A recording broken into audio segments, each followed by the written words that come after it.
I recognize Representative Kim from California.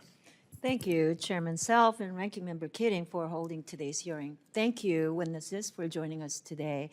Moscow maintains strong influence in the Balkans without needing to physically station large numbers of troops in the region. And it operates through well-funded local partners who share Moscow's goals and manipulates the information space to carry out its objectives. I want to ask you, Mr. Joseph, can you talk about to what extent the actors like Milorad Dodik, the Orthodox Church, and Russian-linked paramilitaries enable Moscow to obstruct NATO integration, the European Union progress, and democratic reforms across the Balkans? Thank you, Representative Kim. The record is littered with examples of how Milorad Dodik has obstructed Bosnia-Herzegovina's pathway to NATO, which it has formally, that is the formal position of Bosnia-Herzegovina to join NATO. It formally has a membership action plan, and there's been chronic efforts from Milorad Dodik carrying out the agenda from Moscow to obstruct that and to destabilize the country and halt its functioning and, of course, launch the secession of Can you also talk about the Russia's information warfare campaign and how that destabilizes the region? Thank you, Representative Kim, and you're exactly right to broaden that question because it goes directly to Montenegro.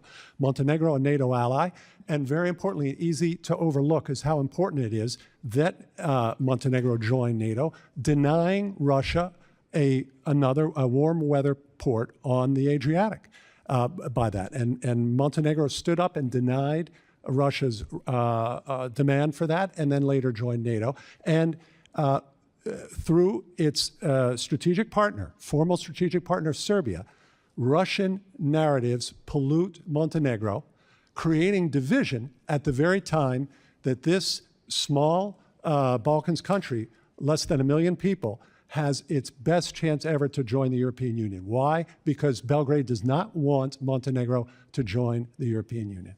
Thank you so much. You know, I want to transition to China. Over the last decade, the Chinese Communist Party has invested more than 30 billion euros in the Western Balkans, with Serbia as the primary beneficiary, financing highways and 5G networks on opaque, high-interest terms. Mr. Primorak, I want to ask you a question about how the Chinese investments and loans creating political dependency and unsustainable debt exposure in the Balkans. So can you talk about the risk that they pose to long-term U.S. and European strategic interests? Thank you for the question. The risk is very high. When I served in the last Trump administration at USAID, I was part of a DFC USAID counter-China working group.